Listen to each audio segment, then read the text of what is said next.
What's up? It's me. It's Atomic Radio Hour. I'm your host, Vince.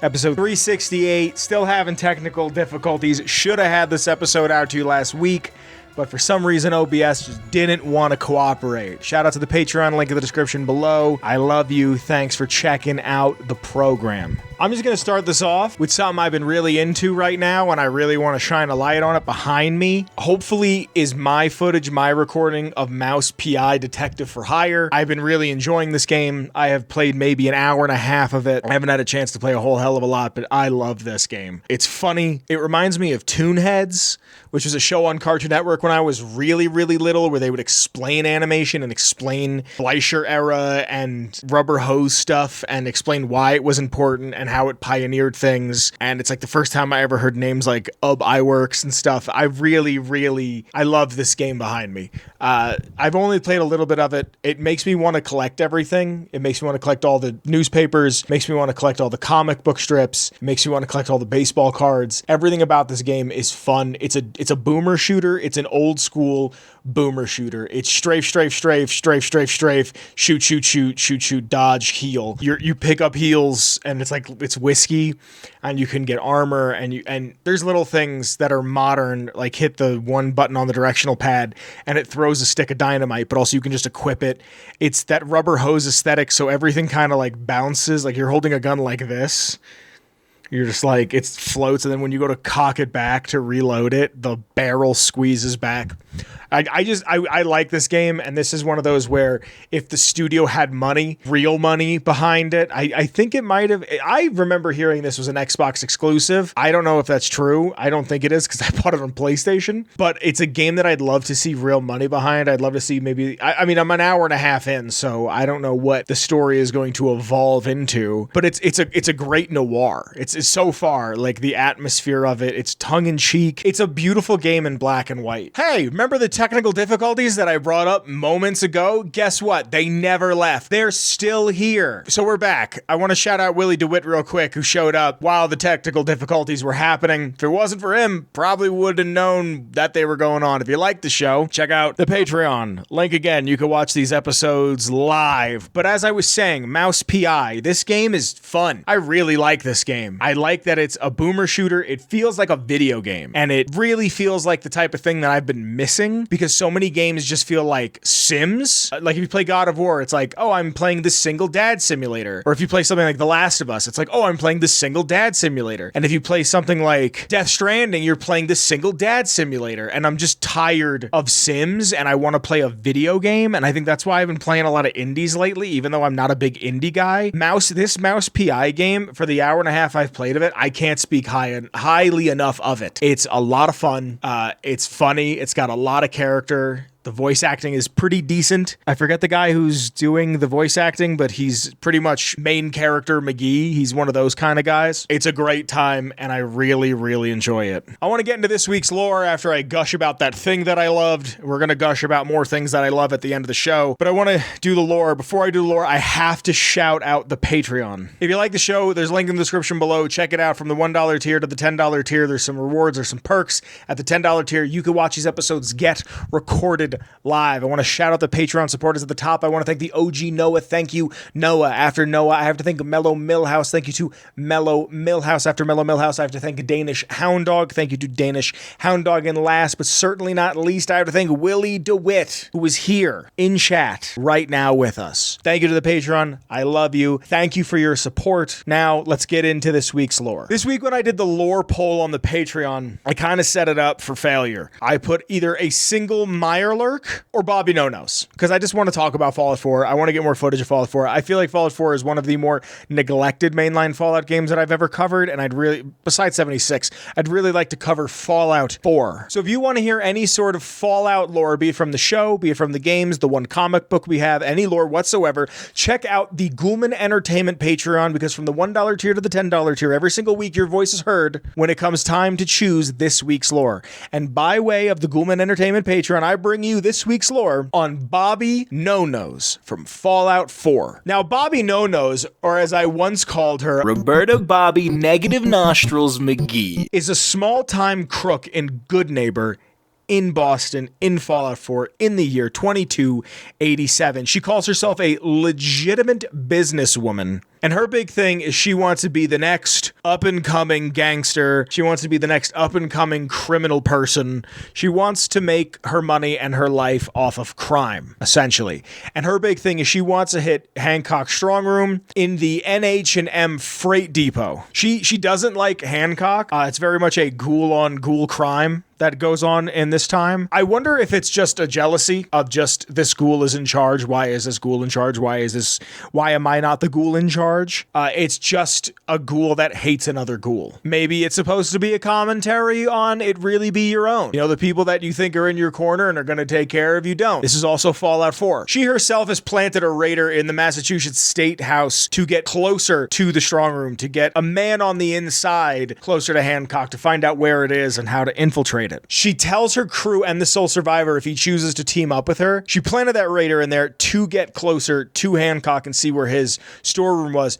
She lies and tells her crew and the sole survivor, if they choose to team up with her, that what she's doing is a real revenge plan against Mayor McDonough for Mayor McDonough kicking her out of Diamond City. And oh, dear watcher and viewer, I, your humble narrator, would like to let you know that Bobby No-Nose is a liar. Before the big dig, the quest that she gives out, the hit that she wants you to take out on Hancock's facility, his strong room, she tells you to go to Diamond City and get Mel out of prison. This is one of the few ways that Fallout 4 actually has choice in its quest. He's locked up. You could either pickpocket the security that's there, you can steal a key from the office, you could kill the guard, you could hack a Protectron to kill the guard, you could bribe the guard, you could pick there's so many different ways to do this quest. This is some of the only choice that exists in Fallout 4. Once Mel gets free, you meet back up at the dig site in Good Neighbor, and Bobby has an iBot named Sonia because it uses sonar to dig through tunnels using sound waves. Remember,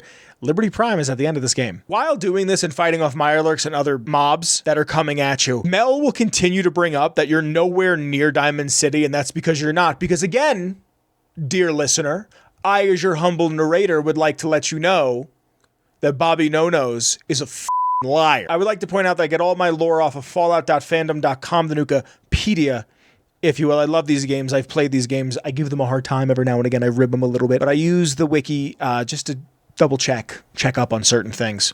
When you get to the strong house, when you get to the strong room, you find out that Hancock isn't there, but one of his raider buddies, Fahrenheit, a person who is his personal bodyguard, is there to confront you. And this, again, a point where you get to choose something. You get to choose, would you rather betray Bobby or would you be on the side of Hancock and of Good Neighbor? And if so, this is how Hancock could become your partner. He could become your companion. Also, you get the Ashmaker legendary minigun out of doing this. I'm pretty sure I killed her. I'm pretty sure in my main playthrough of Fallout 4, Roberta Bobby Negative Nostrils McGee is dead. Pretty sure. I don't remember seeing her much. I also remember doing this quest just so I can get Hancock as my companion. Bobby, when you go to kill her, her health actually scales with the player. So it's absurdly high. Like if you go kill Kellogg or a Courser at level 200 because you did all the side quests and everything else and then meet them later on, it can be very difficult to kill her. It's also said during dialogue at some point, Mel, I will quote him directly, says,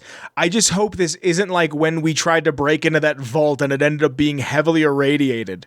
Chronic vomiting, not my favorite thing I learned." Like, where is that? Like, where was more of that? I want to see more of that. That's so interesting. Little behind the scenes from on the Fallout Wiki here. Originally, Bobby No-Nose's name was Jules, because some of the greeting dialogues is MS-16 Jules, 3 of which are spoken by Bobby, and the remaining being one used by the player when telling Mel that Bobby sent them. There's also a piece of debug dialogue that says, so after you've dug for a little bit, you've hit bedrock, and the workers will tell you to ask Jules what to do next. Bobby No-Nose appears in Fallout 4. She's also in Fallout Shelter Online, the Chinese version of Fallout Shelter that always has really, really, really good art. I like Bobby No-Nose. I wish Bobby No-Nose had a little more to do in Fallout 4. Wish Fallout 4 had 18 more months of development. I hope you've enjoyed that because that has been this week's lore.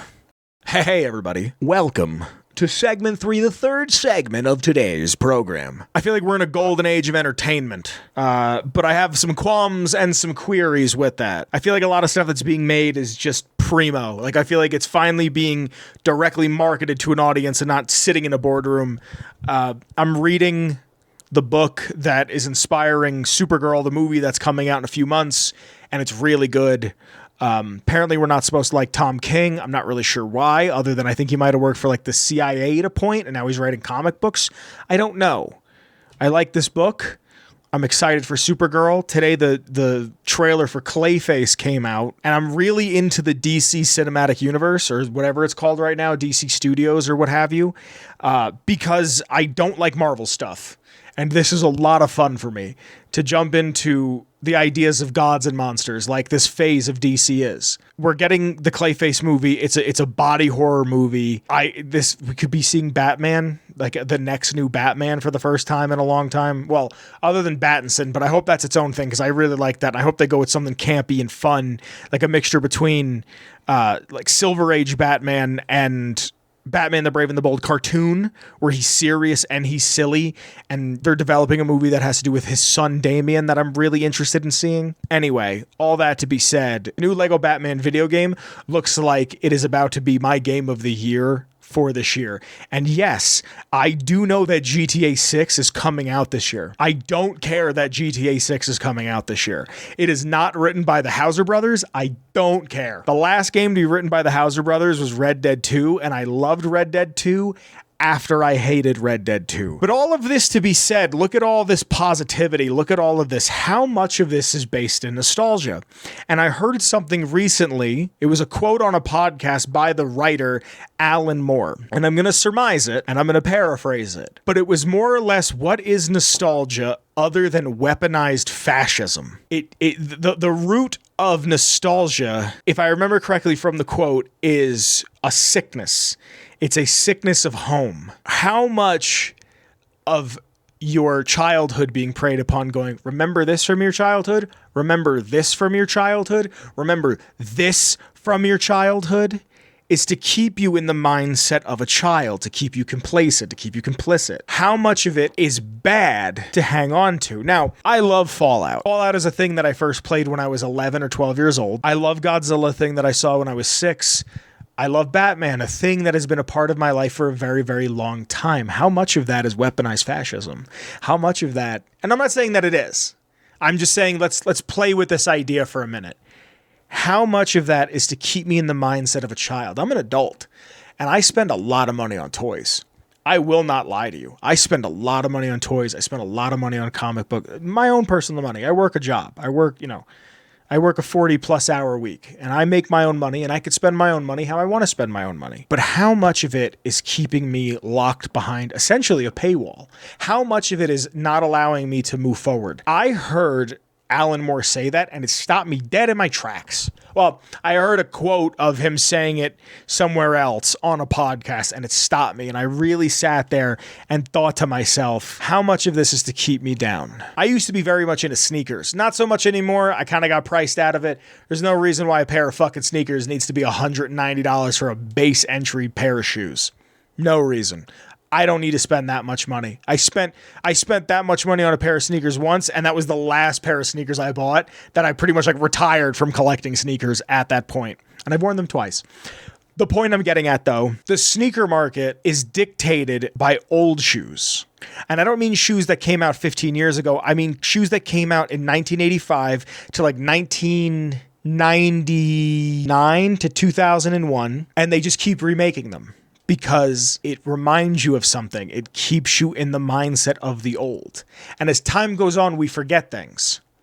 You understand what I'm saying?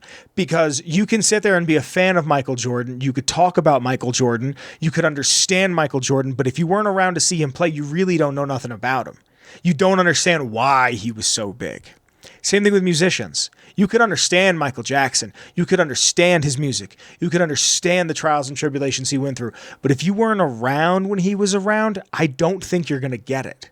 I don't get it. Because I've had people that grew up in that era explain to me what Michael Jackson meant to them of that era.